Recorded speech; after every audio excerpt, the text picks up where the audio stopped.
तो ये कहानी एक ऐसे लड़के की है जिसे गॉड ने बहुत बुरी जिंदगी दी। वो पूरी जिंदगी भर बीमार रहा और आखिर में आकर मर गया, लेकिन गॉड उसे एक मौका देते हैं दूसरी दुनिया में रेनिकार्नेट होने का। उसे एक ऑलमाइटी टूल देते हैं जिसका यूज करके वो किसी भी फार्म को मिनटों में क्रिएट कर सकता है और इस टूल की मदद से वो किसी भी जानवर को एक हिट में ही मार सकता है। इसी टूल का यूज करके हिराकू इन सभी लड़कियों को कंट्रोल कर सकता है। तो कहानी की शुरुआत में हमें बताया जाता है कि हमारा मेन कैरेक्टर एक बहुत बड़ी बीमारी के कारण 49 की एज में ही गुजर चुका है। इस वक्त वो गॉड के सामने खड़ा है और गॉड उसे इतनी बुरी लाइफ देने के लिए माफी मांगते हैं और कहते हैं कि तुम किसी भी वर्ल्ड में जा सकते हो और अपनी मनपसंद स्किल को चूज कर सकते हो। हिराकू बोलता है कि मेरी लाइफ बहुत ही बेकार गुजरी है, इसलिए मैं अपने जीवन में शांति चाहता हूँ, फार्मर बनना चाहता हूँ। गॉड मान जाते हैं, लेकिन वो उसे गिफ्ट के तौर पर एक ऑलमाइटी टूल भी दे देते हैं जिसे वो किसी भी फार्मिंग टूल में ट्रांसफॉर्म कर सकता है। अब कुछ ही सेकंड में हिराकू को एक दूसरे वर्ल्ड में भेज दिया जाता है। यहाँ आने के बाद हिराकू बहुत खुश होता है क्योंकि उसकी जो पिछली लाइफ थी वो बहुत बुरी गुजरी थी। वो पूरे दिन बीमार रहता था, लेकिन अब वो अपनी बॉडी को मूव कर सकता है। जिसके बाद हिराकू अपने ऑलमाइटी टूल को समन करता है, उसे टेस्ट करने लगता है क्योंकि वो जितनी जल्दी हो सके उतनी जल्दी अपनी ड्रीम लाइफ को स्टार्ट करना चाहता है। लेकिन उसके सामने काफी सारी प्रॉब्लम्स आती हैं। यहाँ पर काफी सारे मॉन्स्टर हैं जिनसे उसे बचना होगा और जल्द ही उसे पानी को भी ढूंढना होगा। अभी हिराकू को एक बहुत बड़ा पेड़ दिखाई देता है जिसे वो लैंडमार्क की तरह यूज करेगा और वो पानी को ढूंढने के लिए वाटर डांसिंग टेक्निक का यूज करता है, लेकिन उसे करने में सालों लग सकते हैं। जिस वजह से हिराकू प्लान बी का यूज करता है और वो सीधा जमीन के नीचे से पानी ढूंढने लगता है। वो जमीन को खोदने लगता है और हम देखते हैं कि कुछ ही समय में उसे पानी मिल जाता है और ये कमाल शायद ऑलमाइटी टूल का है जिसे यूज करते वक्त उसे बिल्कुल भी थकावट महसूस नहीं होती। वो सोचता है कि उसे पानी तो मिल गया है, लेकिन उसे जल्दी खाने का बंदोबस्त भी करना होगा। लेकिन यहाँ के मॉन्स्टर काफी ज्यादा खतरनाक हैं, इसलिए वो खाना ढूंढने के लिए बाहर नहीं जाता। वैसे भी एक इंसान बिना कुछ खाए पिए 30 दिनों तक जिंदा रह सकता है, जिस वजह से वो खाने को भूलकर उस पूरी जगह को साफ करने स्टार्ट कर देता है। लेकिन इसी बीच एक पेड़ उसके सामने आ जाता है और अब हिराकू को पूरी की नॉलेज थी उस पेड़ को काटने की, जिस वजह से उसे पेड़ काटने में कोई दिक्कत नहीं होनी चाहिए। लेकिन जैसे ही वो पेड़ को काटता है उसके ऑलमाइटी टूल की वजह से वो पेड़ एक ही बार में कट जाता है। अब वो उसे वेस्ट नहीं करना चाहता, जिस वजह से वो उन्हें लकड़ी के शेप में बदल देता है। यूज वो बाद में घर बनाने के लिए यूज करेगा। वो देखते हैं कि उसे काम करते हुए वक्त का पता ही नहीं चला और रात हो जाती है। उसे रोशनी चाहिए, इसलिए वो आग जलाने की कोशिश करता है। उसके पास मैग्नीफाइंग गिलास तो होता है, लेकिन सूरज ऑलरेडी डूब चुका है। वो कहता है कि मैं रात के टाइम को भी वेस्ट नहीं कर सकता, इसलिए वो यहाँ पर कुछ घर के सामान को बनाने लगता है। और हमने जितना सोचा था ये जगह उतनी भी ज्यादा डार्क नहीं होती है क्योंकि इस वर्ल्ड में दो मून्स हैं। अब अगले दिन हिराकू अपने आसपास की जगह को साफ करने की सोचता है, लेकिन उससे पहले ही वो आग को जला लेता है क्योंकि उसे आज की रात भी अंधेरे में नहीं गुजारनी। अभी हम देखते हैं कि एक मॉन्स्टर उसके ऊपर अटैक कर देता है। अब हिराकू के पास दूसरा कोई ऑप्शन नहीं था, जिस वजह से वो उसे एक ही हिट में खत्म कर देता है। उस मॉन्स्टर का मीट अच्छा तो नहीं होता है, लेकिन सर्वाइवल के टाइम पर टेस्ट मैटर नहीं करता। अब उसे खाना बाहर निकालने के लिए एक टॉयलेट की जरूरत होती है जिसका स्ट्रक्चर कुछ इस तरह से होने वाला है, लेकिन इस तरह से खुले में टॉयलेट करना उसे अच्छा नहीं लगता। इस वजह से वो थोड़ी सी और मेहनत करके उसे चारों ओर से घेर देता है। वो यहाँ पर जानवरों को खाकर उनके ऊपर डिपेंड नहीं कर सकता, इसलिए उसे अलग अलग वेजिटेबल को फार्म करना होगा और इसके लिए उसे खेत की जरूरत होती है। तो वो बिना टाइम वेस्ट किए उस काम को स्टार्ट कर देता है। अभी उसे एहसास होता है कि वेजिटेबल्स को उगाने के लिए उसके पास तो बीज ही नहीं है और बीज के बिना वो वेजिटेबल को फार्म नहीं कर सकता। इसका मतलब है कि उसका सपना पूरा नहीं हो पाएगा और उसका पूरा टाइम भी यहाँ पर वेस्ट हो चुका है। लेकिन जब अगले दिन वो देखता है तो वहाँ पर काफी सारे पौधे उग चुके थे और ये काम शायद उस ऑलमाइटी टूल का है और उसे उस जगह को बाहर के जानवरों से भी प्रोटेक्ट करना होगा, जिसके लिए हमें कुछ इस तरह का स्ट्रक्चर चाहिए होगा। वो बाहर की ओर गड्ढा खोदने लगता है और अंदर की ओर कुछ इस तरह से लकड़ियों को लगा देता है और इसी तरीके से वो उस पूरी जगह को प्रोटेक्ट कर देता है और उसे इस पौधों को भी खराब नहीं होने देना, इसलिए उसे उनके ऊपर भी डेली पानी डालना होगा। अब हिराकू को घर बनाने की टेक्निक्स भी आती हैं जिसका यूज वो यहाँ पर घर बनाने के लिए करेगा और डेफिनेटली इस घर का डिजाइन अच्छा नहीं है, लेकिन बाद में उसके पास एक आलीशान घर होने वाला है। अब अगले दिन हिराकू को कुछ डॉग्स दिखते हैं जिन्हें शायद मदद की जरूरत थी, इसलिए वो उन्हें अंदर आने की परमिशन दे देता है और उसने थोड़ी देर पहले एक बेरोन को मारा था जिसका मीट उन डॉग्स को बहुत ही ज्यादा पसंद आता है। उनमें से एक फीमेल डॉग भी होती है जो कि दिखने में बहुत मोटी लग रही थी, जिसका मतलब तुम लोग यहाँ पर समझ चुके होगे। अभी अचानक से उस फीमेल डॉग को पेन होने लगता है। अब हिराकू को उनके बारे में ज्यादा कुछ पता नहीं था, इसलिए वो उन्हें अपने घर पर रख देता है। उन्हें प्राइवेसी देने के लिए वो अपने पुराने वाले घर पर चला जाता है और उसके घर के बाहर हिराकू ने एक कैंप फायर लगा दिया है ताकि कोई मॉन्स्टर उनके ऊपर अटैक न कर सके। अब अगले दिन जब हिराकू हिराकू सोकर उठता है तो वो देखता है कि उसने बच्चे दे दिए हैं। अब ये पपी काफी ज्यादा क्यूट होते हैं, जिस वजह से वो अपने लिए एक नया घर बना लेता है कि अब वो अपने पुराने घर को और ज्यादा यूज नहीं कर सकता। अब हमें पता चलता है कि वो वेजिटेबल्स भी खा सकते हैं और इनकी वजह से खेत भी सुरक्षित रहता है और वो फार्मिंग में भी मदद करते हैं। जिसके बाद वो उस लड़के का नाम कुरु और लड़की का नाम यूकी रख देता है। अब हमें एक लड़की को दिखाया जाता है जो कि फॉरेस्ट ऑफ डेथ में जाने वाली है और वो फॉरेस्ट आम आदमी के लिए बहुत खतरनाक है। और अब हमें पता चलता है कि ये वही फॉरेस्ट है जिसमें हिराकू इस टाइम पर रह रहा है। अब हमें गोड को दिखाया जाता है जो कि उससे माफी मांग रहा था कि मैंने उसे गलती से फॉरेस्ट ऑफ डेथ में भेज दिया है जहाँ पर काफी सारे खतरनाक मॉन्स्टर रहते हैं। दूसरी तरफ हम हिराकू को देखते हैं जिसने गोड का एक स्टैचू बनाया है उसका शुक्रिया अदा करने के लिए। हम देखते हैं कि वहाँ पर काफी सारे अलग अलग वेजिटेबल उग चुके हैं और ये वही वेजिटेबल्स होते हैं जिन्हें उसने काम करते वक्त सोचा था। इसका मतलब है कि वो फार्म करते वक्त जिस वेजिटेबल को सोचेगा वो यहाँ पर उग जाएगी, जिसके बाद वो बीज के बारे में सोचकर फार्म करने लगता है। यहाँ पर बीज के पेड़ ही उगने लगते हैं, लेकिन ऑलमाइटी टूल की वजह से ये पौधे 10 गुना ज्यादा तेजी से उगने लगते हैं। जिसके बाद वो बाहर जाकर कुछ अलग पौधों को उगाने लगता है, लेकिन इन पौधों को बड़ा होने में सालों लग जाएंगे, जिस वजह से उसे नॉर्मल खाना ही खाना पड़ता है। लेकिन अगर उसके पास साल्ट होता तो ये खाना और भी ज्यादा स्वादिष्ट बन सकता था। अभी हम देखते हैं कि हिराकू के पास जो डॉग्स हैं उनके सर पर हॉर्न भी उगने लगते हैं और इन डॉग्स को हिराकू के साथ खेलने में बहुत मजा आता है, जिस वजह से उसे बहुत ही कम घर से बाहर निकलने का मौका मिलता है। जिसके बाद फाइनली उसे एक रिवर मिल जाता है, लेकिन ये जगह घर से बहुत दूर है, जिस वजह से वो यहाँ पर भी एक टॉयलेट बना देता है। लेकिन हिराकू को उस पानी को घर तक ले जाने के लिए एक बहुत बड़ा टनल बनाना होगा, लेकिन उससे पहले ही वहाँ पर सर्दियाँ स्टार्ट हो जाती हैं। मतलब है कि उसे सर्दियों के लिए खाना स्टोर करके रखना होगा और सर्दियों के लिए वो रैबिट की स्किन को पहनकर देखता है, लेकिन उसके अंदर से बहुत बदबू आ रही थी। जिसके बाद हिराकू यहाँ पर अपने एक दोस्त को लेकर आता है जिसे सिलाई का काम बहुत अच्छे से आता है। इसके बाद वो उसका नाम जाबोटार रख देता है और सिर्फ वो उसे कुछ पोटैटोस के लिए यहाँ पर कुछ किलोस बनाकर देगा जो कि विंटर्स में काफी काम आने वाला है। लेकिन उसके अलावा भी काफी सारे सामान होते हैं जो कि उसकी डेकोरेशन में बहुत काम आने वाले हैं। उसे बहुत अकेला फील होने लगता है। वो सोचता है कि काश उसके पास कोई पार्टनर होता सर्दियों को बिताने के लिए। सर्दियों के बीत जाने के बाद हमें पता चलता है कि जाबूटान के काफी सारे बच्चे हो चुके हैं और वो सारे डोज भी काफी ज्यादा बड़े हो जाते हैं। इसके बाद वो सारे डोज घर को छोड़कर जाने लगते हैं। तब हिराकू सोचता है कि ये लोग वापस नहीं आएंगे, लेकिन थोड़े दिनों बाद ही वो अपने पार्टनर के साथ वहाँ पर वापिस आ जाते हैं और एक डॉग को देखकर तो लगता है कि उसने बीच में फाइट भी किया है। लेकिन तभी जाबूटान अलार्म को बचाने लगता है, जिसका मतलब है कि यहाँ पर कुछ बड़ा खतरा आ रहा है। लेकिन वहाँ जाने के बाद उसे पता चलता है कि ये असल में एक लड़की है। अब हिराकू उसकी मदद करने के लिए चला जाता है, लेकिन तभी ये लड़की अपने असली फॉर्म में आ जाती है और हिराकू को काट लेती है और ये देखकर सभी डॉग्स उसको काटने लगते हैं। वो लड़की बताती है कि वो असल में एक वेम्पायर है और वो इस जंगल में अपना रास्ता खो चुकी है। उसे अपने आप को हील करने के लिए हिराकू के ब्लड की जरूरत थी, इसलिए उसने हिराकू को काटा था। ये सुनकर हिराकू उसे अपना खून पीने की परमिशन दे देता है और उसका खून पीने के बाद वो अपनी असली फॉर्म में आ जाती है। जिसके बाद ये दोनों फार्म में घूमने लगते हैं और उस लड़की को हिराकू के फार्म की वेजिटेबल बहुत पसंद आती है और हिराकू को भी यहाँ पर बहुत अच्छा फील हो रहा था क्योंकि फाइनली इतने टाइम बाद उसे एक लड़की के साथ बात करने का मौका मिला है। अब रात हो जाती है जहाँ पर हमें इस लड़की का नाम पता चलता है जो कि लुलू लुलूसी होता है, लेकिन इस एक्सप्लेनेशन के दौरान मैं इसे सिर्फ लूसी कहूंगा। अभी लूसी हिराकू से पूछती है कि क्या वो अपनी रिसर्च पूरी करने के लिए थोड़े और दिनों तक यहाँ पर रुक सकती है, क्योंकि यहाँ पर कई सारे ऐसे पौधे होते हैं जिन्हें कि उसने अपनी लाइफ में पहले कभी नहीं देखा। लेकिन हिराकू उसे एक प्रपोजल देता है और उसे हमेशा उसके साथ रहने को बोलता है और ये सुनकर वो लड़की थोड़ा घबरा जाती है क्योंकि ये हिराकू ने उससे अचानक से ही पूछ लिया था। हिराकू कहता है कि उसे उसके वेम्पायर होने से कोई दिक्कत नहीं है, उसे तो बस यहाँ पर रहने के लिए एक पार्टनर चाहिए। अभी हिराकू समझ जाता है कि लूसी ने उसकी बातों को गलत मतलब निकाल लिया है, लेकिन हिराकू इस मौके को अपने हाथ से नहीं जाने देता और उसे अपना पार्टनर बना लेता है। अब अगले दिन लूसी बहुत छोटी हो जाती है। वो बताती है कि रात में उसने कुछ ज्यादा ही काम कर लिया था जिस वजह से उसका स्टेमिना खत्म हो गया है। अभी हिराकू उससे कहता है कि तुम मेरी विलेज की पहली मेंबर हो। ये सुनकर लूसी पूछती है कि क्या ये एक विलेज है। हिराकू कहता है कि अभी ये इतना बड़ा नहीं है, लेकिन मैं फ्यूचर में इसे एक विलेज बनाना चाहता हूँ। लूसी के यहाँ होने से हिराकू को बहुत फायदा होता है। वो उसकी काम में मदद करती है, जैसे कि वो यहाँ पर काफी सारे हर्ब्स को उगाती है जो कि चाय बनाने के लिए इस्तेमाल होती है। अब उसके साथ खाना खाते वक्त हमें पता चलता है कि गड्ढे करते वक्त एक लेयर होती है, उसी लेयर को पिघलाकर साल्ट बनाया जाता है, लेकिन ये चीज उसे पहले पता पता नहीं थी। अब लूसी अपनी पावर का यूज करके घर में उजाला कर देती है। अब लूसी और हिराकू रेस्ट कर रहे होते हैं, लेकिन तभी ज़ाबुटान बेल को बजाने लगता है। हमें पता चलता है कि इस बार भी यहाँ पर एक लड़की फंस चुकी है, जिसे देखने के बाद लूसी यहाँ से भागने लगती है। वो लड़की अपनी पावर का यूज करके अपने आप को क्लीन कर लेती है और लूसी को डांटने लगती है, जिस वजह से सारे डॉग फिर से उसे काटने लगते हैं। अब वो सब लोग हिराकू के घर पर पहुंच जाते हैं, जहाँ पर हमें इस लड़की का नाम पता चलता है, जो कि टिया होता है। और वो असल में एक एंजल है, जो कि नॉर्मल लोगों से ज्यादा पावरफुल होते हैं। और वो यहाँ पर लूसी को ढूंढने के लिए आई थी, क्योंकि उसने एक राजा के महल को बर्बाद कर दिया और लूसी को पकड़ने के लिए उसके ऊपर लाखों का इनाम रख दिया है। लेकिन लूसी कहती है कि वो यहाँ पर बहुत बदल चुकी है और जो यहाँ पर लड़का बैठा है ये असल में उसका हस्बैंड है। और ये बोलते वक्त वो बहुत शर्माने लगती है और अब वो टिया को अपने साथ रहने को बोलती है, लेकिन टिया कहती है कि यहाँ के लोग बहुत खतरनाक हैं, इसलिए वो उनके साथ यहाँ पर नहीं रह सकती। लूसी भी इस बात से एग्री करती है, क्योंकि फर्स्ट टाइम भी उसके साथ ऐसा ही हुआ था। अब लूसी टिया को सारे प्लांट्स को दिखाने लगती है, जो कि सच में काफी ज्यादा सुंदर लग रहे थे। लेकिन ज़ाबुटान को देखने के बाद टिया यहाँ पर बेहोश हो जाती है, जिसके बाद हिराकू उन्हें वेजिटेबल्स को काटना सिखाता है और गोभी पर थोड़ा साल्ट डालकर उन्हें खाने देता है। और उन्हें पता नहीं था कि ग्रीन वेजिटेबल्स इतनी स्वादिष्ट होती हैं। जिसके बाद रात में लूसी टिया को वहाँ रहने के लिए मना लेती है, जिसके बाद वो तीनों मिलकर टाइम को स्पेंड करते हैं। लेकिन तभी यहाँ पर एक दिन टिया बोलती है कि उसे यहाँ के स्ट्रॉबेरीज बहुत पसंद आ चुके हैं और वो इससे भी ज्यादा स्ट्रॉबेरी को उगाना चाहती है। तब हिराकू बोलता है कि हमें इससे भी ज्यादा स्ट्रॉबेरी को उगाने के लिए और भी ज्यादा लोगों की मदद पड़ेगी। तभी वो नोटिस करता है कि उसके डोज की तादाद और भी ज्यादा बढ़ चुकी है और उन्हें रखने के लिए उसे एक नई जगह की जरूरत है। इसके बाद हिराकू उन्हें एक नई जगह बनाकर देता है। तभी हम देखते हैं कि ज़ाबुटान के और भी ज्यादा बच्चे हो चुके हैं और पुराने बच्चे उस जगह को छोड़कर जाने लगते हैं। फिर टिया कहती है कि उसे एक जरूरी काम है, जिस वजह से उसे इस जगह को छोड़कर यहाँ से जाना होगा। लेकिन थोड़े दिनों बाद ही वो यहाँ पर काफी सारी लड़कियों के साथ वापस आ जाती है और ये सारी लड़कियां हिराकू के विलेज में रहना चाहती हैं और यहाँ रहने के लिए उनकी एक वजह है। दरअसल पहले वो जिस गांव में रहा करते थे वो गांव इस टाइम पर तबाह हो चुका है। अब हिराकू बोलता है कि उनके यहाँ रहने से उसे कोई प्रॉब्लम नहीं है, लेकिन उनके रहने के लिए हमें एक नया घर बनाना पड़ेगा। अभी लूसी उन सभी को अपने डॉग से मिलवा देती है, जिसे देखकर वो सभी लोग यहाँ पर बेहोश हो जाते हैं और ज़ाबुटान से मिलने पर भी वो लोग बेहोश हो जाते हैं। और तुम्हें बता दूं कि ये सब लोग एल्व्स हैं, जो कि जंगलों में रहा करते थे। अब ये लोग घर बनाना स्टार्ट कर देते हैं और हिराकू को यहाँ पर ज्यादा काम करना नहीं पड़ता, क्योंकि ये लड़कियां कार्टोग्राफी के मामले में काफी माहिर हैं। जिसके बाद ये लोग बहुत जल्दी अपने नए घर को बना लेते हैं, जिसका स्ट्रक्चर कुछ इस तरह का है। इस घर को देखकर हिराकू जलने लगता है और बोलता है कि मैं बाद में इससे भी अच्छा घर बनाऊंगा। अब ये लोग काम तो बहुत अच्छा करते हैं, लेकिन हमें पता चलता है कि इन्हें गार्लिक्स खाना बहुत ही ज्यादा पसंद है। तभी हिराकू उन एल्फ से कहता है कि मैंने जैसा सोचा था तुम लोग वैसे बिल्कुल भी नहीं हो। मुझे लगता था कि एल्फ को जंगल में रहना और बेरीज खाना बहुत ज्यादा पसंद है और रात होने के बाद वो लोग सो जाते हैं, लेकिन तुम लोग तो ऐसे बिल्कुल भी नहीं हो। तभी एल्फ कहती हैं कि ऐसा तो बिल्कुल भी नहीं है और वो बोलती हैं कि यहाँ पर रहने के बदले में हम लोग यहाँ पर ब्लैक स्मिथ और माइनिंग का काम करने वाले हैं। और हम देखते हैं कि उन्हें ब्लैक स्मिथ का काम भी बहुत अच्छे से आता है और ये चीज उसके लिए बहुत फायदेमंद भी होती है। अब अगले दिन एल्फ उसे बताते हैं कि उनके पास बहुत ही हाई क्वालिटी का ईस्ट है, जिसका यूज करके वो लोग ब्रेड्स को बना सकते हैं। लेकिन हिराकू को इससे कोई प्रॉब्लम नहीं है, क्योंकि ये खाने में बहुत टेस्टी होते हैं और बाकी लोगों को भी ये चीज बहुत पसंद आता है। हिराकू कुछ सोचने लगता है और लूसी से बोलता है कि वो लोग इस टाइम पर जिस जगह पर रह रहे हैं, क्या इस जगह का कोई और मालिक भी है। लूसी बताती है कि इस जगह का मालिक एक डीमन लॉर्ड है। अब ये सुनने के बाद हिराकू काफी शौक होता है, लेकिन लूसी कहती है कि क्योंकि इस जगह को तुमने अकेले साफ किया है, इसलिए इस जगह के मालिक अब तुम हो। तभी यहाँ पर रात हो जाती है और वो सारी लड़कियां मिलकर आपस में बात करने लगती है। हिराकू तो बहुत अजीब है, क्योंकि उसे इस वर्ल्ड के बारे में ज्यादा कुछ पता नहीं है और ये जगह भी कितनी ज्यादा अजीब है और उन्हें पता नहीं था कि जंगलों के बीच बीच इस तरह से फार्मिंग की जा सकती है। लेकिन वो लोग काफी खुश होते हैं, क्योंकि फाइनली उन्हें रहने के लिए एक जगह मिल रही है और यहाँ का मालिक भी बहुत ही ज्यादा अच्छा है। तुम लोगों को याद ही होगा कि हिराकू ने बहुत पहले ही पानी को ढूंढ लिया था और उसे घर तक ले जाने के लिए डिसीजन भी ले लिया था, क्योंकि अब उनके पास वर्कर्स भी आ चुके हैं। तो वो लोग इस काम को स्टार्ट कर देते हैं और उन्होंने एक गड्ढा भी बना लिया है, जहाँ पर उनका सारा पानी स्टोर होने वाला है। अब उन्हें इसके बाद को भी बनाना होगा और इस काम के लिए स्टोन सबसे बेस्ट ऑप्शन है, लेकिन उनके पास ज्यादा स्टोन नहीं है। इस गड्ढे को खोदने की वजह से यहाँ पर काफी सारी मिट्टी जमा हो जाती है, तो ये लोग मिट्टी को बात बनाने के लिए यूज कर सकते हैं। वो लोग मिट्टी की जगह पर लकड़ी को भी यूज कर सकते थे, लेकिन उससे पानी लीक होने की चांस बहुत ज्यादा है। इसके बाद ये सब लोग बात को बनाना स्टार्ट कर देते हैं और इस काम में एल्फ ने हिराकू की बहुत ज्यादा मदद की है, जिस वजह से उसने जितना सोचा था ये काम उससे भी ही ज्यादा जल्दी पूरा हो गया। इस काम के दौरान एक फिश उनके ऊपर अटैक कर देती है, जिस वजह से वो अगले ही पल उनका खाना बन जाती है। इस खाने को देखकर एल्फ बहुत घबरा रहे थे और लूसी और टिया ने भी इस खाने को पहले कभी नहीं खाया, लेकिन हिराकू को खाते देख वो लोग भी इस चीज को ट्राई करते हैं और सबको ये खाना काफी ज्यादा टेस्टी लगता है। अब अगले दिन जब ये लोग यहाँ पर काम कर रहे थे तभी ज़ाबुटान अपने साथ एक बी को लेकर आता है। एक्चुअली ये एक क्वीन बी है और बाकी बी इससे भी छोटी होती हैं। जिसके बाद हिराकू बी के लिए भी एक घर को बना देता है। इस काम के दौरान टिया हिराकू से बात करने के लिए आती है, लेकिन वो बी को देखकर यहाँ से भाग जाती है। अब इन बी की मदद से हम यहाँ पर हनी को भी कलेक्ट कर सकते हैं। अब हमारे पास वाटर सोर्स भी आ चुका है, जिसका मतलब है कि अब फाइनली बीन्स की खेती कर सकते हैं, लेकिन इसके लिए कुछ अलग तरीके के फार्म की जरूरत होगी, जिस वजह से हिराकू जल्द ही इस काम को स्टार्ट कर देता है। इसके बाद वो खेत को पानी से भर देता है, जो कि बीन्स के लिए बहुत इंपॉर्टेंट होता है। अब इससे अगले पार्ट के लिए हमें एल्स की जरूरत पड़ेगी। पहले तो ये काम करने में बहुत नखरे कर रहे थे, लेकिन जल्द ही उन्हें काम करने में मजा आने लगता है और ज़ाबुटान यहाँ पर वॉचमैन का काम कर रहा होता है। हमने जितना सोचा था ये फार्म उससे भी कई गुना ज्यादा सुंदर होता है। बारी आती है इन सभी चीजों को हार्वेस्ट करने की और एल्स ये काम काफी तेजी से कर रहे थे। तभी हिराकू सोचने लगता है कि वो इन सारी चीजों को टीवी पर देखा करता था और उसका ऐसे कामों में मन लगता था और आज फाइनली उसे ये काम करने का मौका मिल रहा है। अब उसे और भी ज्यादा तेजी से काम करना होगा, जिसके बाद वो जल्द ही उसे हार्वेस्ट कर लेते हैं और उसे पीसने लगते हैं। पेसल की मदद से उसे क्लीन करने के बाद उनका राइस यहाँ पर तैयार हो जाता है। अब फाइनली टाइम आता है इन्हें कुक करने का और उसे पकाने के बाद ये लोग इसका मजा ले सकते हैं। उसी आग जलाकर उसकी मदद करती है और यहाँ पर साले एल्स मिलकर सोच रहे थे कि पता नहीं आज उन्हें कौन सा स्पेशल खाना मिलने वाला है। अब वो राइस को तो बना लेते हैं, लेकिन उनका राइस बॉल बनाने के बाद ये और भी ज्यादा टेस्टी हो जाएगा। लेकिन यहाँ पर लूसी और टिया सोच रही थी इतनी मेहनत करने के बाद पता नहीं ये खाना अच्छा बन पाएगा भी या नहीं। अब एल्फ को ये खाना बहुत ही ज्यादा पसंद आता है, लेकिन तभी लूसी देखती है कि हिराकू ने इसके अंदर फिश को भी डाला है, जिस वजह से इसका टेस्ट और भी ज्यादा अच्छा लग रहा है। अब हिराकू भी उसे खाने के लिए हाथ बढ़ाता है, लेकिन वो देखता है कि सारे राइस बॉल यहाँ पर खत्म हो चुके हैं और सभी एल्फ ने दो दो राइस बॉल ले रखे हैं। इस वजह से उसे एक दाने को ही खाना पड़ता है। अब अगले दिन खेतीबाड़ी करने के बाद हमें पता चलता है कि सभी एल्फ मैजिक टेक्निक का यूज करके अपने आप को साफ कर लेते हैं, लेकिन हिराकू मैजिक टेक्निक का यूज नहीं कर सकता, जिस वजह से वो जलने लगता है और डिसाइड करता है कि वो यहाँ पर एक बात बनाएगा जिसका स्ट्रक्चर कुछ इस तरह का होने वाला है। यहाँ पर पानी गर्म होने वाला है और इस टब में पानी को होल्ड किया जाएगा और यहाँ पर हम अपने शरीर को भी साफ कर सकते हैं। अब वो लोग पुराने पाइपलाइन का यूज करके वहाँ पर पानी ले आते हैं और इस चिमनी को उन्होंने हैमर और मैट का यूज करके बनाया है। उसने यहाँ पर कुछ टूल्स को भी सजा रखा है ताकि इससे थोड़ा रियलिस्टिक फीलिंग आ सके। ये उनका फेवरेट बात होने वाला है जहाँ पर ये सब लोग मिलकर नहाने वाले हैं और इसके हमारे मेन कैरेक्टर पूरे मजे लेगा और इससे हिराकू बिना मैजिक टेक्निक की यूज किए भी अपने आप को साफ कर सकता है। लेकिन यहाँ पर एक प्रॉब्लम है, अगर वो पानी को नदी में फेंक देगा तो इससे पानी गंदा हो जाएगा, जिस वजह से वो लोग यहाँ पर स्लाइम का यूज करते हैं, जो कि किसी गंदी चीज को आराम से खा लेते हैं। और स्लाइम कोटियां यहाँ पर लेकर आई थी, लेकिन इससे पहले हिराकू को लगता था कि स्लाइम बहुत ही खतरनाक मॉन्स्टर होते हैं और एक टाइम पर ये इंसानों पर राज करेंगे, लेकिन ऐसा कुछ भी नहीं होता। अब रात हो जाती है और हिराकू सबको समझा रहा था कि इस बात को किस तरह से यूज किया जाता है। इन सब लोग यहाँ पर कंफ्यूज लग रहे थे। वो बोलते हैं कि उन्हें यहाँ पर एक डेमो देखना है, जिसके बाद वो लोग सब कुछ समझ जाएंगे। अब हिराकू एक टॉवल पहनकर अपने आप को अच्छे से साफ कर लेता है और पानी में उतरते ही वो यहाँ पर पूरी तरह से रिलैक्स हो जाता है और सोचता है कि कितने टाइम बाद उसे बात करने का मौका मिल रहा है। वो सारी लड़कियां अपने कपड़े उतार देती हैं और बात में आने लगती हैं और बोलती हैं कि ये बात तो सच में काफी ज्यादा कमाल का है। हिराकू यहाँ पर थोड़ा शर्माने लगता है और सोचता है कि शायद उसे अपने लिए एक नया बात बनाना पड़ेगा, लेकिन तभी वो लड़कियां बोलती हैं कि तुम इतने मतलबी क्यों हो, तुम्हें अपनी चीजों को हमारे साथ शेयर करना चाहिए। अब वो यहाँ पर क्या शेयर करने की बात कर रही है ये तो तुम लोग समझ ही गए होंगे। अब अगले दिन वुड को कलेक्ट करते वक्त वो सोचता है कि यहाँ पर काफी सारे मशरूम उग गए हैं, लेकिन मशरूम के ऊपर सारी लड़कियों का ओपिनियन अलग अलग होता है, इन्हें खाना नहीं चाहिए और कोई बोलता है कि ये बहुत स्वादिष्ट होते हैं, लेकिन हिराकू को मशरूम खाना बहुत ज्यादा पसंद होता है, जिस वजह से वो और भी ज्यादा मशरूम को उगने देता है। अब अगले दिन हम देखते हैं कि यहाँ पर और भी ज्यादा एल्स रहने के लिए आ चुके हैं। वो एल्स कहते हैं कि उनके पास रहने के लिए कोई जगह नहीं है। आज से करीब 200 साल पहले उनके ऊपर एक अटैक हुआ था, जिसके बाद से वो लोग ऐसे ही जंगल में घूम रहे हैं। अब उन्हें हिराकू रहने की परमिशन तो दे देता है, लेकिन उन्हें रहने के लिए एक नए घर की जरूरत पड़ेगी। अब हमें कुरे के पास्ट को दिखाया जाता है। वो कहता है कि वो पहले बहुत ही ज्यादा स्ट्रॉन्ग हुआ करता था और जंगल में ऐसा कोई जानवर नहीं था जो कि उसे हरा सकता था, लेकिन एक दिन उसकी मुलाकात यूकी से होती है और वो काफी आसानी से उसे हरा देती है, जिसके बाद वो दोनों अपने सफर को एक साथ स्टार्ट कर देते हैं। जंगल में काफी सारे जानवरों के पास अपने खुद के बच्चे भी होते हैं, तो वो दोनों सोचते हैं कि उनके पास भी बच्चे होने जरूरी हैं। लेकिन एक दिन उनकी मुलाकात गैफरल बियर से होती है और उसके एक अटैक से ही वो दोनों के सर के सींग टूट जाते हैं। इस अटैक की वजह से वो दोनों बहुत ही ज्यादा कमजोर हो जाते हैं, जिस वजह से वो दोनों शिकार भी नहीं कर पाते। और उन्होंने इससे पहले भी लोगों को बहुत बुरी हालत में देखा था, लेकिन इस चीज को देखकर वो दोनों शौक होते हैं कि जंगल के बीच में भी कोई आदमी रह सकता है। लेकिन इस टाइम पर उनकी हालत इतनी बुरी हो चुकी है कि वो आदमी भी उन्हें काफी आसानी से हरा सकता है। लेकिन वो उन्हें अपने घर आने की परमिशन देता है और उन्हें बुरान का मीट भी खाने के लिए देता है। लेकिन ये दोनों इस चीज को देखकर काफी शौक होते हैं कि इस जैसा कमजोर लड़का आखिर एक बुरान को कैसे हरा सकता है, जबकि उनके पास भी बुरान से लड़ने की हिम्मत नहीं है। धीरे धीरे उनके बच्चे ही बड़े होने लगते हैं और हिराकू उनका नाम भी रख देता है। हिराकू का खाना ही बहुत स्वादिष्ट होता है, जिसके बाद कुरु उसे अपना मास्टर बना लेता है। तभी कुरु कहता है कि शायद मेरे मास्टर को पता भी नहीं है कि मुझे इन्फर्नो वुल्फ कहा जाता है और हम लोग इस जंगल की सबसे खतरनाक जानवरों में से एक है। हमारी टीम को जाबिटान और काफी सारी लड़कियां भी ज्वाइन कर लेती हैं। लेकिन अच्छी बात तो ये है कि मास्टर उन्हें आज भी उतना ही ज्यादा प्यार करते हैं जितना कि वो पहले करते थे। वो लोग एक साथ रहने के लिए एक बड़े से घर को बनाने वाले हैं, जिस वजह से वो लोग यहाँ पर घर बनाने का काम स्टार्ट कर देते हैं। वो लोग एक बड़े से गड्ढे को खोदने लगते हैं जहाँ पर उनका स्टोर रूम होने वाला है। लेकिन एल्स कहती है कि इतने में हमारा काम नहीं होने वाला है, तुम्हें इससे भी ज्यादा बड़ा गड्ढा खोदना होगा। लेकिन आखिर में ये लोग घर को बड़ा और आलीशान बना देते हैं, जिस पर लूसी कहती है कि इस घर को मैंने और टिया ने मिलकर डिजाइन किया है, इसे आलीशान तो होना ही था। अब इस घर में जाने के बाद वो लोग मेन हॉल में पहुंच जाते हैं और इसके साइड में एक डाइनिंग रूम भी बनाया गया है जहाँ पर सभी लोग मिलकर खाना खाएंगे। और इसके अपोजिट में हिराकू के रूम को ही बनाया गया है और एक ऐसा रूम जहाँ पर दो लोग अपने स्पेशल काम को कर सकते हैं। और इस रूम को देखकर लूसी कहती है कि फाइनली उसे वो काम करने को मिलेगा जो वो हमेशा से करना चाहती थी। और दूसरी तरफ हमारा बेसमेंट भी बन चुका है जहाँ पर वो काफी सारी चीजों को रखने वाले हैं। और उसने घर के सामने कुरु और युगी के स्टेचूज को भी लगा दिया है क्योंकि वो यहाँ के सबसे पहले मेंबर हैं। अगले दिन लूसी कहती है कि आज उनका कुछ स्पेशल खाने को मन कर रहा है, जिस पर हिराकू बोलता है कि आज मैं कड़ी नाम की एक स्पेशल डिश को बनाने वाला हूँ। लेकिन हिराकू यहाँ पर थोड़ा घबरा रहा था क्योंकि इसे बनाना थोड़ा मुश्किल है। अब वो लोग गार्डन में पहुंच जाते हैं जहाँ पर हिराकू ने कई सारे अलग अलग मसालों के पेड़ को लगाया है। यह सिलिमटो, इसके स्मेल बहुत अच्छी होती है लेकिन पता नहीं उसके डॉग इससे क्यों डरते हैं। और ये है टर्मेरिक, ये फूड में कलर बनाने के लिए यूज किया जाता है। लेकिन इससे पहले इस मसाले को अच्छे तरीके से सुखाया जाता है और ये काम हिराकू लूसी को देता है, लेकिन वो कुछ अलग तरीके से उसे सुखाने लगती है। और इसके अलावा भी वहाँ पर काफी सारे मसाले हैं जिसे वो खाना बनाने के लिए यूज करेगा। बारी आती है खाना बनाने की और इस काम में एल्स हिराकू की मदद करेंगे क्योंकि टिया और लूसी को कुछ जरूरी काम था। अब उनके बिना हिराकू अच्छे से काम तो कर रहा था लेकिन उसे लगता है कि कुछ तो ऐसी चीज है जिसे वो भूल रहा है। अभी उसे याद आता है कि वो कड़ी के चक्कर में नान बनाना तो भूल ही गया। लेकिन तभी यहाँ पर लूसी और टिया आती हैं। वो देखती हैं कि सभी एल्स और डॉग हिराकू के काम को बहुत मन लगाकर देख रहे हैं। अब हिराकू यहाँ पर नान बनाने के काम को स्टार्ट कर देता है और वो बहुत ही जल्दी इस काम को फिनिश भी कर देता है। अब रात में ये सभी लोग खाना खाने के लिए आते हैं और सभी को ये खाना बहुत पसंद आता है। और टिया तो कहती है कि मुझे तो ऐसा लगता है कि मुझे हिराकू के खाने का एडिशन लग चुका है। जल्दी सर्दियां भी आने वाली हैं, जिस वजह से उन्हें अपने प्रिपरेशन को स्टार्ट कर देना चाहिए। अब हिराकू एक बॉक्स में वेजिटेबल को रख देता है, उसे कपड़े से कवर करके स्नो से ढक देता है और ऐसा करने से उनका खाना कई दिनों तक चल सकता है। उन्होंने यहाँ पर बहुत सारे वुड को भी कलेक्ट किया है ताकि आग जलाने के लिए उन्हें बार बार बाहर न जाना पड़े। ठंड के टाइम पर उसके डॉग भी शिकार करने के लिए नहीं जा सकते, जिस वजह से वो मीट पर भी काफी सारा स्मोक लगाने लगता है जिससे कि ये मीट काफी समय तक ठीक रह सकता है। और दूसरी तरफ जाबुटान सर्दियों के लिए हाइबरनेशन करने के लिए चला जाता है, इसलिए हिराकू उससे पहले ही काफी सारे ब्लैंकेट को बनवा लेता है और उसके बदले में उसे काफी सारे पोटैटोस भी दे देता है। तभी हिराकू को पता चलता है कि लूसी अपनी मैजिक पावर को काफी अच्छे से कंट्रोल कर सकती है। रात में हिराकू लूसी से पूछता है कि तुम लोग अपने मैजिक को किस तरह से यूज करते हो, मैंने भी इसे करने की कोशिश की थी लेकिन ये मुझसे नहीं हुआ। लूसी कहती है कि ये उनके लिए कोई बड़ी बात नहीं है, लेकिन हिराकू कभी भी मैजिक टेक्निक को यूज नहीं कर सकता क्योंकि वो असल में एक इंसान है और इंसान मैजिक टेक्निक का यूज नहीं कर सकते। हिराकू कहता है कि मैं कितना बेकार हूँ, मुझसे फार्मिंग और खाना बनाने के अलावा और कुछ भी नहीं आता है। लेकिन लूसी कहती है कि ऐसा कुछ भी नहीं है, मैं एक इकलौते ऐसे इंसान हो जिसने फॉरेस्ट ऑफ डेथ में रहने की हिम्मत दिखाई है। अब थोड़े टाइम बाद सर्दियां यहाँ पर स्टार्ट हो जाती हैं। तब हिराकू सोचता है कि वो घर पर इस तरह से बैठकर बोर हो जाएगा, उन्हें बोर्ड गेम को ट्राई करना चाहिए। वो सब लोग चेस को खेलेंगे जहाँ पर ब्लैक और व्हाइट कलर के पीसेस होते हैं हैं। और इस गेम में दो कलर के बीच कोई तीसरा कलर आ गया तो वो भी दूसरे कलर के बराबर हो जाएगा। तो गेम के खत्म होने पर जिसका कलर सबसे ज्यादा होता है वो जीत जाता है। अब टिया और लूसी एक दूसरे को इस गेम के लिए चैलेंज कर देते हैं। थोड़े टाइम बाद लूसी उस गेम को हारने वाली थी, जिसके बाद वो इस पूरे बोर्ड को ही पलट देती है। लेकिन इससे कोई फायदा नहीं होता क्योंकि टिया अपनी मैजिक पावर का यूज करके उन पीसेस को वापस से अपनी जगह पर ले आती है। दूसरे रूम में हम देखते हैं कि डॉग्स भी चेस को खेल रहे थे, जिसे देखकर हिराको थोड़ा हैरान होता है क्योंकि डॉग्स को भी गेम के रूल अच्छे से समझ आ रहे थे। अब बोर्ड गेम को खेलकर वो लोग बहुत बोर हो जाते हैं, जिस वजह से वो एक और गेम का सेटअप कर देता है। इस गेम को वो सभी लोग काफी अच्छे से एंजॉय कर रहे थे। अब इसी तरीके से वो साथ खाना खाते हुए और गेम खेलते हुए अपनी पूरी सर्दियां गुजार देते हैं। इसके बाद वो फाइनली अपने घर से बाहर आ जाता है और उन्हें पता नहीं था कि इतना बड़ा सरप्राइज उनके लिए वेट कर रहा है। उनके गांव के बाहर एक बहुत बड़ा ड्रैगन उनके ऊपर अटैक करने के लिए आ चुका है। वो ड्रैगन फायरवॉल का यूज करके उनके गांव पर अटैक करता है, लेकिन लूसी और टिया अपनी मैजिक पावर का यूज करके उसे बचा लेते हैं। तभी हिराको सोचता है कि उसने कितनी मेहनत करके इस गांव को बनाया है, वो उसे ऐसे ही तबाह होने नहीं देगा। इतना बोलकर वो एक स्पीयर को समन करता है और ड्रैगन के ऊपर अटैक कर देता है। लेकिन तभी वो उसके ऊपर एक और अटैक करता है और ये अटैक सच में काफी ज्यादा पावरफुल था, जिसके बाद वो ड्रैगन खत्म हो जाता है। अब हिराको की टीम इस ड्रैगन को देखने के लिए चली जाती है। हिराको सोचता है कि इतना बड़ा जंगल होने के बाद भी उसने सिर्फ हमारे गांव के ऊपर ही अटैक क्यों किया है? इस ड्रैगन को किसी ने हमारे ऊपर अटैक करने के लिए भेजा है? लेकिन लूसी कहती है कि ऐसा नहीं हो सकता क्योंकि ड्रैगन को कंट्रोल करना बहुत ही ज्यादा मुश्किल होता है। ये जरूर एक जंगली ड्रैगन होगा जो कि अपना रास्ता भूल गया है, जिस वजह से उसने हमारे ऊपर अटैक किया होगा। अभी हिराको कहता है कि मुझे यहाँ पर बहुत भूख लग रही है, क्या हम इस जंगली ड्रैगन को खा सकते हैं? अब हमें हमारे पड़ोसी विलेज को दिखाया जाता है। यहाँ पर एक ड्रैगन इंसान से बात कर रहा होता है। वो इंसान बोलता है कि तुम्हें ये गलती नहीं करनी चाहिए, उसने उस ड्रैगन को बहुत आसानी से हरा दिया है और अगर तुम वहाँ पर जाओगे तो वो तुम्हें भी मार देंगे। अब हमें पड़ोसी के एक और गाँव को दिखाया जाता है। यहाँ के जनरल का नाम बेजल है, उसके साथ यहाँ पर दो और पार्टनर्स होते हैं। वो कहते हैं कि वहाँ के राजा ने उस ड्रैगन को एक ही हिट में मार दिया है और वो हमारे किंगडम को भी खत्म कर देंगे। अब दूसरी तरफ हिराको ड्रैगन के मीट का यूज करके अलग अलग खाने को बना लेता है और उन सभी को वो खाना बहुत ही ज्यादा पसंद आता है। टिया बोलती है कि हिराको ने जिस अटैक का यूज किया था, क्या वो अटैक हमारी शील्ड को भी तोड़ सकता है? लूसी कहती है कि उस अटैक के सामने हमारी शील्ड कुछ भी नहीं है। अब हिराको ने काफी सारे अलग अलग खाने को ट्राई किया है, लेकिन अभी भी कुछ ऐसा है जो उसने ट्राई नहीं किया है। वो ग्रेप्स का यूज करके वाइन के बनाने का डिसीजन लेता है और इन एल्फ को वाइन का मतलब बहुत पहले से पता था, जिसके बाद वो लोग मिलकर बहुत सारे ग्रेप्स को इकट्ठा करते हैं। अब हिराको एक मशीन को बना लेता है जिस पर सिर्फ इन लड़कियों को चलना होगा, लेकिन थोड़ी देर ट्राई करने के बाद वो लोग गिनने लगते हैं, जिसके बाद वो डिसाइड करते हैं कि वो यहाँ पर गाना गाएंगे, नाचेंगे। इसके बाद हमारे पास काफी सारे जूस कलेक्ट हो जाते हैं, लेकिन अभी इसका वाइन बनने में और भी ज्यादा टाइम लगेगा। अब अगले दिन ज़ाबुटान फिर से बेल को बजाने लगता है। इसका मतलब है कि फिर से उनके ट्रैप में कोई फंस चुका है और वहाँ जाने के बाद उन्हें पता चलता है कि वो असल में एक लड़की है जिसका नाम फिलोरा है और ये असल में लूसी की छोटी बहन है। इसके बाद वो उसे अपने घर ले जाते हैं और फिलोरा को वहाँ का खाना और इकोसिस्टम बहुत पसंद आता है और वो इनके ऊपर रिसर्च को स्टार्ट कर देती है, लेकिन वो बहुत ही जल्दी वहाँ से चली जाती है। और अब सीन चेंज होता है और हम गोड को देखते हैं जो कि अपनी बेटी से माफी मांग रहा था। गोड की बेटी कहती है कि आपने मेरी बिना परमिशन के मेरे ऑलमाइटी टूल को एक इंसान को क्यों दे दिया? अब वो और भी ज्यादा गुस्सा हो जाती है क्योंकि हिराको ने जो स्टैचू बनाया है उसमें एक बुड्ढे का स्टैचू भी है, कि उसकी जगह पर उसके स्टैचू को होना चाहिए था। अब एक महीने बाद फिलोरा वापस से हिराको के पास आती है और अपने साथ कई सारी मेड्स को लेकर आती है और कुछ गाय को भी, जिनसे वो दूध निकाल सकते हैं। और ये मेड उससे कई सारे घर के काम को करने वाली है। इन मेड का सफाई करने का तरीका और बात करने का ढंग बहुत ही प्रोफेशनल होता है, लेकिन उन्हें खाना बनाना नहीं आता। अब हिराको उन्हें बताता है कि किस तरह से खाना बनाया जाता है। अब उन मेड्स को वो तरीका बहुत पसंद आता है, जिसके बाद वो सारी मेड अलग अलग खाने को बनाने लगती है। लेकिन तभी टिया को रियलाइज होता है कि सारी लड़कियों के अलग अलग ग्रुप बन चुके हैं, लेकिन अभी तक उससे ग्रुप का कोई मेंबर नहीं है। जिसके बाद टिया अपने गांव जाकर वहां से काफी सारे मेंबर्स को लेकर आती है और साथ ही वो गिफ्ट के तौर पर एक मुर्गी को भी लेकर आती है। अब ये देखकर हिराको बहुत खुश होता है क्योंकि वो इन गायों से दूध को कलेक्ट कर सकता है और इन मुर्गियों से उसे अंडे भी मिल जाएंगे। यहाँ पर कुछ मॉन्स्टर टाइप के लोग होते हैं जिन्हें विजार्ड कहा जाता है और ये लोग बहुत ही ज्यादा स्ट्रॉन्ग होते हैं और उन्हें वो हार्ड वर्क के दौरान यूज कर सकते हैं। यहाँ पर काफी सारे एंजल्स भी होते हैं जो कि ड्रैगन के अटैक के बाद से गांव को बाहर से प्रोटेक्ट करेंगे। तो बाहर की ओर अच्छे से छानबीन करने के बाद उन्हें पता चलता है कि यहाँ पर काफी सारे एल्व्स हैं जो कि हमारे गांव में रहना चाहते हैं और उन्हें वहाँ रखने में हिराको को कोई प्रॉब्लम नहीं है, जिस वजह से वो उन्हें भी अपने गाँव में शामिल कर लेते हैं। इसके बाद हिराको सारे टीम्स के लीडर को यहाँ पर बुलाता है और कहता है कि पहले वो इस जगह पर अकेले ही रहा करता था, लेकिन धीरे धीरे ये जगह बहुत बड़ी हो चुकी है और यहाँ पर काफी सारे मेंबर्स भी आ चुके हैं, इसलिए वो अपने गांव का नाम रखना चाहता है, जिस वजह से वो उनसे सजेशन चाहता है। लेकिन यहाँ पर किसी को भी एक अच्छा नाम नहीं सूझ रहा था। लेकिन तभी ज़ाबुटान और कुरु एक बड़े से दरवाजे को खोलने लगते हैं और उसे खोलने के बाद वो उस पेड़ को देख लेता है जहाँ से उसकी पूरी जर्नी स्टार्ट हुई थी। जिसके बाद वो सभी लोगों को वहाँ पर बुला लेता है और उस गाँव का नाम ग्रेट ट्री विलेज रख देता है। जिसके बाद लोग हिराकू को मेयर के नाम से पुकारने लगते हैं, जिसे सुनकर हिराकू थोड़ा डर जाता है। लेकिन तभी लूसी कहती है कि तुमने ही तो इन सारी चीजों की शुरुआत की है, तो तुम्हें यहाँ का मेयर तो बनना ही होगा। इसके बाद वो सब लोग मिलकर पार्टी को स्टार्ट कर देते हैं और सभी ने पहली बार वाइन पिया है, जिस वजह से उन्हें बहुत मजा आने लगता है। लेकिन तभी टिया यहाँ पर नोटिस करती है कि हिराकू अकेले ही खड़ा हुआ है, जिस वजह से वो उसे अपने पास बुला लेती है और हिराकू कहता है कि वो जो ये चीजें कर रहा है, एक टाइम पर वो उनका ड्रीम देखा करता था और उसे अब भी यकीन नहीं होता कि वो ये सारी चीजें कर रहा है। अब सर्दियां पूरी तरह से बीत जाती हैं और हिराकू फाइनली उनके गांव का मेयर बन गया है। लेकिन उनकी डेली लाइफ में कोई भी बदलाव नहीं आया है। वहाँ पर एक एंजल आती है और बताती है कि डिमोनिक किंगडम से हमारे साथ कोई मुलाकात करने के लिए आया है। हमें पता चलता है कि वो बेजल है और वो उसके लिए एक गिफ्ट भी लेकर आया है और वो असल में उसके टेस्ट को सेटल करने के लिए आया है। हिराकू कहता है कि उसे इन चीजों के बारे में कुछ ज्यादा पता नहीं है, इसलिए उसे अपने पार्टनर के साथ इसके बारे में डिस्कस करना चाहिए। लेकिन तभी वो सोचता है कि अब वो इस गांव का मेयर बन गया है, इसलिए उसे इन सारी चीजों को अकेले ही संभालना होगा। हिराकू बताता है कि हर साल वो जितनी चीजों को फार्म करेंगे उनमें से वो 10% का टेस्ट उन्हें दे देगा। अब ये सुनकर बेजिल उस पर राजी हो जाता है। अब उन दोनों के बीच में एक कॉन्ट्रैक्ट साइन किया जाता है, जिसके बाद बेजिल वहाँ से चला जाता है। लेकिन तभी वहाँ पर सारे लोग आ जाते हैं और हिराकू की तारीफ करने लगते हैं, क्योंकि उसने काफी अच्छा काम किया है। बाकी विलेज में टैक्स 50 से 60% लिया जाता है, लेकिन उनके गाँव के लिए ये सिर्फ 10% ही है, जो की बहुत ही अच्छी बात है। अब हमें डेमोनिक किंगडम में बेजल को दिखाया जाता है, जो कि बहुत ही ज्यादा डरा हुआ होता है। वो बोलता है कि तुम लोगों को पता नहीं कि मैंने किस तरह से अपनी जान को बचाया है। उसके पास एक बहुत ही बड़ी आर्मी है और उसके साथ ही द ग्रेटेस्ट वेम्पायर लूसी भी है और एंजल टिया भी, जिसका मतलब है कि वो उन्हें कभी नहीं हरा सकते। बेजल अब उस गिफ्ट को खोलने लगता है जो कि हिराकू ने उसे दिया था। उसके अंदर से काफी सारे एप्पल निकलते हैं, लेकिन तभी वो उस कपड़े को भी देख लेता है और उन्हें पता चलता है कि इस कपड़े को तो डीमन किंग के स्पाइडर ने बनाया है, जो कि बहुत ही ज्यादा खतरनाक है। अब अगले दिन हिराकू से मुलाकात करने के लिए एक ड्रैगन आता है। वो असल में पास के गांव का एक रूलर है और वो हिराकू के साथ दोस्ती करना चाहता है। गिफ्ट के तौर पर वो एक स्वॉर्ड भी लेकर आया है। अब हिराकू उन्हें घर में आने की परमिशन दे देता है, जिसके बाद वो ड्रैगन अपनी असली फॉर्म में आ जाता है और इस ड्रैगन का असली नाम ड्रेन है। अब ड्रेन को हिराकू की कंपनी बहुत अच्छी लगती है, इसलिए वो वहाँ से जाना ही नहीं चाहता। लेकिन उसका असिस्टेंट उसे फोर्स करके वहाँ से ले जाता है। अब उनके पास डेली काफी सारे लोग आने लगते हैं, इस वजह से उन्हें वेलकम करने के लिए उन्हें कुछ अलग चीजों को करना होगा। और ज़ाबुटान भी बेल को बजाता तो सभी लिजर्डमैन अटैक करने के लिए जाने लगते हैं और सारे एंजल्स मिलकर उनके मेहमान को एक कैदी की तरह लेकर आते, जो कि बिल्कुल भी अच्छी बात नहीं है। जिस वजह से ज़ाबुटान के बोर्ड को चेंज करके एक घंटे को लगा दिया जाता है और लोगों को वेलकम करने के लिए हिराकू और उसके सारे पार्टनर्स जाने वाले हैं। अब इन सारे लोगों को वो अपने गाँव में घुसने नहीं दे सकते, जिस वजह से उनके रहने के लिए उन्हें एक नया घर बनाना पड़ेगा। इसलिए वो 30 लोगों को रहने के लिए एक अच्छा सा घर बना देते हैं। लेकिन इसके बीच में फिलोरा को उन सभी के ऊपर नजर रखने के लिए भेजा जाता है, ताकि कोई भी किसी गलत तरीके का काम ना कर सके। कुछ दिनों के अंदर ही उनके नए मेहमान वहाँ पर पहुँच जाते हैं। उनके लीडर का नाम जर्फ है और ये लोग हाउलिन विलेज से आए हैं। हाउलिन विलेज एक ऐसा विलेज है जहाँ पर लोग हंटिंग और माइनिंग करके अपना टाइम बिताते हैं। और इससे पहले वो अपने पड़ोसी देश से ट्रेडिंग किया करते थे, लेकिन किसी रीजन के चलते उन्हें अपना ट्रेडिंग बंद करना पड़ा। इन लोगों को असल में बेसमेंट कहा जाता है और ये लोग हिराकू के विलेज के साथ में ट्रेडिंग करना चाहते हैं। लेकिन तभी लूसी यहाँ पर कुछ और लोगों को लेकर आती है और कहती है कि ये दोनों हमारे विलेज के झाड़ियों में छुपे हुए थे और उनके गाँव में इस तरह की चीज को बहुत ही बड़ी बेइज्जती माना जाता है। लेकिन हिराकू उन्हें अपने गाँव में आने की परमिशन दे देता है। हिराकू नोटिस करता है कि उनके लिए बहुत ही नॉर्मल खाना बनाया गया है और उन्हें किसी भी तरह का वाइन न देने का डिसीजन लिया गया है। अब वो मिलकर काफी सारी बातें करने लगते हैं और वो लड़की बोलती है कि इससे पहले जितने भी लोग हमसे मिलने के लिए आए हैं वो लोग कुछ न कुछ गिफ्ट लेकर जरूर आते हैं, लेकिन ये लोग अपने साथ में कोई भी गिफ्ट लेकर नहीं आए हैं। और इसी के साथ उन्होंने अपने 2 मेंबर्स को भी छुपा रखा था। हो सकता है कि हमारे दुश्मन हो, लेकिन फिर भी हिराकू उन्हें थोड़ा सा वाइन दे ही देता है। उन लोगों से बात करने के बाद हिराकू को पता चलता है कि उन्हें पता नहीं था कि ये गाँव सेफ है भी या नहीं है। उन्होंने अपने 2 मेंबर्स को साइड में ही छुपा दिया था ताकि हमें कुछ हो जाए तो तो वो लोग अपने गांव जाकर सभी को अलर्ट कर दें। अब अगले दिन उन दोनों के बीच में मीटिंग स्टार्ट हो जाती है। जैक बताता है कि उसके पास घर को सजाने की काफी सारी चीजें हैं जो वो उन्हें दे देगा, लेकिन बदले में वो हिराकू के खाने को ट्रेड करेगा। लेकिन इसके लिए हिराकू को उनके गाँव में जाना होगा जिससे कि वो दोनों गाँव ही आपस में अच्छे से ट्रेड कर सके। हिराकू उसके लिए मान जाता है और वो लोग जाते वक्त हिराकू से माफी मांगते हैं और कहते हैं कि इससे पहले वो इतने आलीशान विलेज में कभी नहीं गए, इसलिए उन्हें पता नहीं था कि ऐसे गांव में आने से पहले कोई ना कोई गिफ्ट लेकर आना पड़ता है। लेकिन असल में वो लोग बहुत गरीब हैं और उनके पास उन्हें देने के लिए कुछ खास नहीं है। लेकिन फिर भी जब जैम अगली बार वहाँ पर आएगा तो वो उसे गिफ्ट लाने का वादा करता है। अब कुछ दिनों बाद टिया, ड्राइम और विजट मैन मिलकर वहाँ ट्रेड करने के लिए जाने लगते हैं और हिराकू भी वहाँ पर जाना चाहता था, लेकिन उनके मेयर को वहाँ जाने की परमिशन नहीं है। और असल में ड्राइम पहली बार आने के बाद से ही बार बार उनके पास आने लगा था और हर बार वो अपने साथ कुछ न कुछ गिफ्ट लेकर जरूर आता और इस वजह से लड़कियों को भी कोई प्रॉब्लम नहीं थी। अब इस काम के बदले में हिराकू ने उसे एक बैरल वाइन देने का डिसीजन लिया है। वो लोग ड्राइम के पीछे बैठकर इस गांव में पहुंच जाते हैं। पहले तो ये लेक बहुत ही ज्यादा अजीब लग रहे थे, इस वजह से कोई भी उनके साथ ट्रेडिंग नहीं करना चाहता था, लेकिन वो लोग उन्हें थोड़ी सी चीजें टेस्ट करने के लिए दे देते हैं और उन्हें वो खाना बहुत ही ज्यादा पसंद आता है और जल्दी ही उनका सारा खाना बिक जाता है। अब टिया सारा ट्रेडिंग खत्म होने के बाद वहाँ पर पहुँच जाती है और कहती है कि उस गांव की लड़कियां हमारे गांव में आना चाहती हैं। हिराकू बोलता है कि मुझे इससे कोई दिक्कत नहीं है, लेकिन इसी के साथ उन्हें कुछ लड़कों को भी वहाँ पर लाना होगा। जिसके बाद वो लोग उनके गाँव में पहुँच जाते हैं और इस लड़की का नाम साना होता है। वो कहती है कि हम किसी भी काम को करने के लिए तैयार है, बस उन्हें इस गाँव से मत निकालना।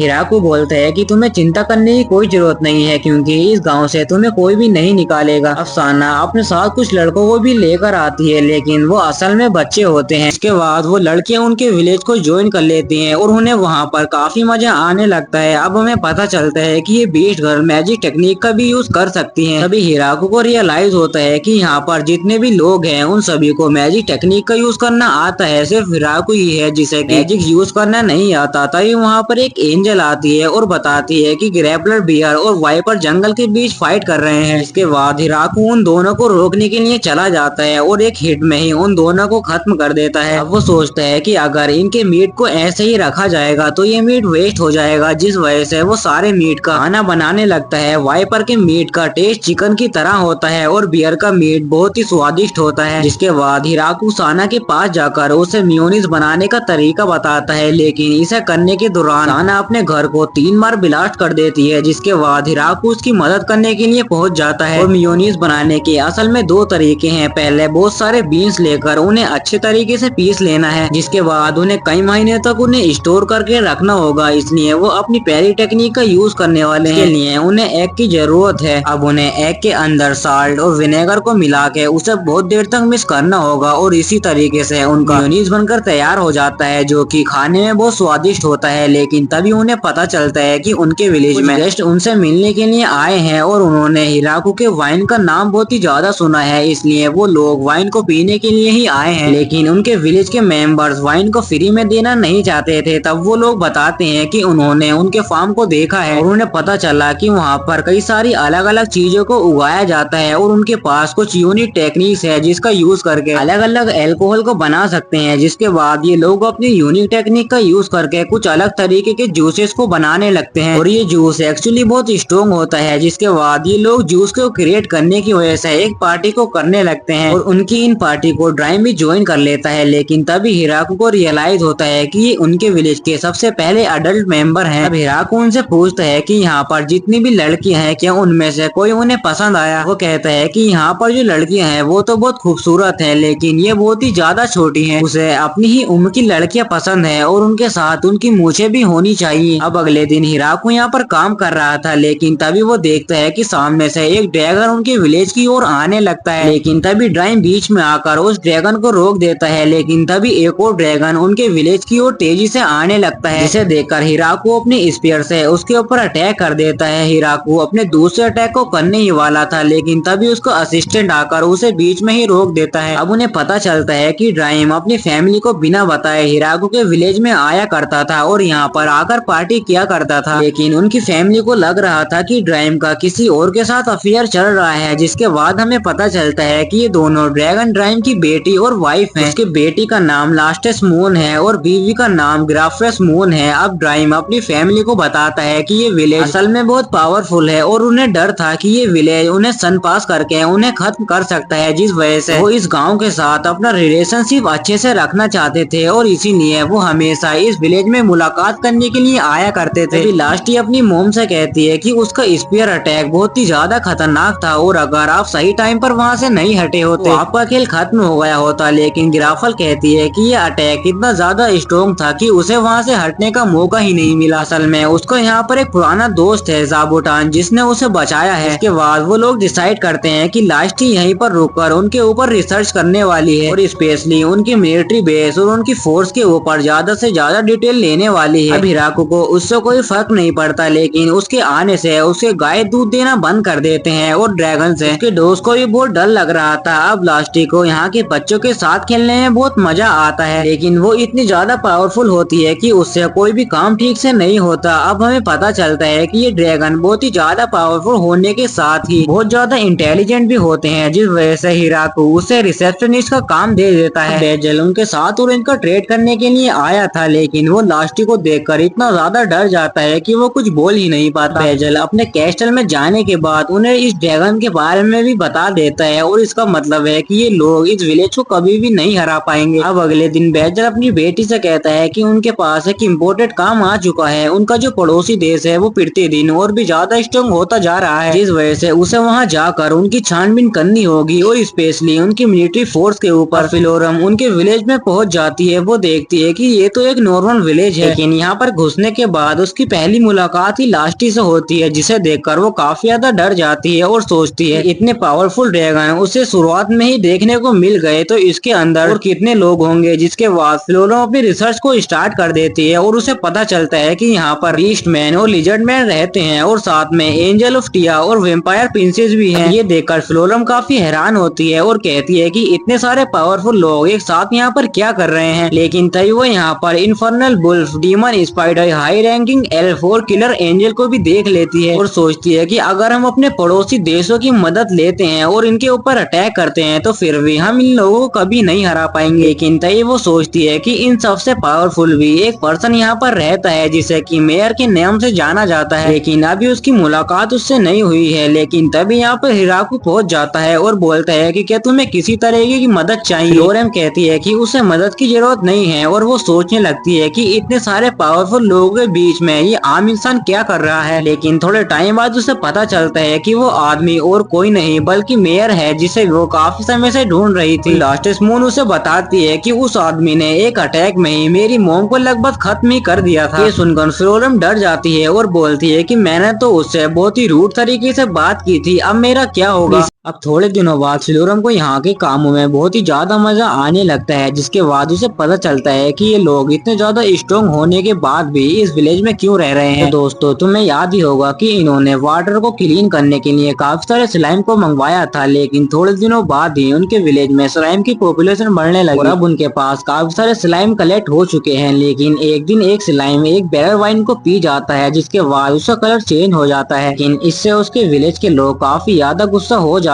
हैं और कहते हैं कि इस स्लाइम को इस विलेज से निकाल देना चाहिए, लेकिन बाद में वो लोग उसे माफ कर देते हैं। जिसके बाद वो स्लाइम उनके विलेज में ही रहने लगता है और साथ ही उनकी पार्टी को भी ज्वाइन करता है। थोड़ी देर बाद ऑटोम स्टार्ट हो जाता है। ऑटोम में काफी सारे अलग अलग चीजों को खाया जाता है, लेकिन उन्होंने पहले से ही काफी अलग अलग चीजों को खा रखा है। लेकिन तभी उन्हें पता चलता है कि उन्होंने अभी भी सी फूड को ट्राई नहीं किया है। अब ये सुनकर सभी लोग काफी एक्साइटेड हो जाते हैं और वो सब इस खाने को खाना चाहते हैं। तभी फिलोरा बताती है कि हमारे पास में डेमोनिक किंगडम नाम का एक किंगडम है जो कि समुद्र के बहुत ही पास है और उनके साथ उन्हें ट्रेड करके काफी अच्छी फिश मिल सकती है। जिसके बाद लास्टेस मून और फिलोरेम एक साथ ट्रेडिंग करने के लिए चले जाते हैं। अब हमें मिखेल नाम के एक ट्रेडर को दिखाया जाता है जो कि इस सिटी का सबसे बड़ा ट्रेडर होता है। उसे पता चलता है कि उसके साथ कोई ट्रेड करने के लिए आया है, लेकिन मिखेल कहता है कि ट्रेडिंग इस तरह से नहीं किया जाता। अगर उन्हें उनके साथ में ट्रेड करना है तो उन्हें पहले अपॉइंटमेंट लेना होगा।